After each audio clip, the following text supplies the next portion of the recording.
Oh, ito, may bago na namang recipe ang inyong kusinira. Ayan, huwag puro sangag sa ating mga bahaw or kaning lamig. So, ganito naman ang gawin nyo. So, ayan, may tira akong bahaw dyan.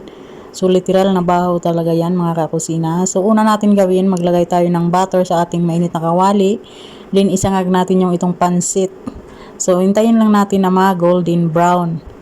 Sangag-sangag lang natin ng konti at ayan na siya. Ayan ang resulta niya. Then, isang tabi muna natin siya. Then after that, maggisa tayo ng bawang. So, naglagay ko ng butter at nilagyan ko ng mantika para hindi masunog ang butter. So, iginisa na natin ang bawang, isunod ang sibuyas, then igisa-gisa ng konti. Tapos, ilagay natin yung ating giniling na chicken. Ayan. So, halo-halo. Siyempre, lagyan natin ng asin at saka paminta, ang ating pampalasa. So, halo-haloin lang ng mabuti para mag-combine ang mga ingredients.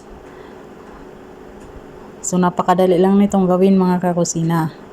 At syempre, sa puntong yan, idagdag na natin yung carrots, bell pepper, din mais, green peas, then raisins or pasas. Ayan, din halo-haloin natin siya para maganda yung kulay ng ating recipe today.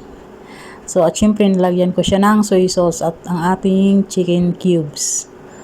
So, mix-mix lang ng konti at ayan, nilagyan ko siya ng sabaw. Then, ilagay na natin yung ating sinangag na pansit. Ayan. Nilagyan siya natin ng tubig para maluto ang vegetables at saka yung pansit. So, at ayan na ganyan ang itsura niya. Then, idagdag na natin dyan yung ating bahaw or kaning lamig. O, diba? Ang sarap niyan, mga kakusina. Parang chow panaway pansit. So, napakasarap. So, halu-haluin lang. At ayan, lagyan na natin siya ng spring onion on top. Ayan. At yan. Ready na yan, mga kakusina. Napakasarap. Perfect na breakfast. Ayan. Ang dami, mga kakusina. So, ready na for plating. Ayan na. So, masarap. So, i-ready na ang mga kape nyo dyan. Kain tayo, mga kakusina. Ayan, thank you for watching and please subscribe to my YouTube channel and FB page.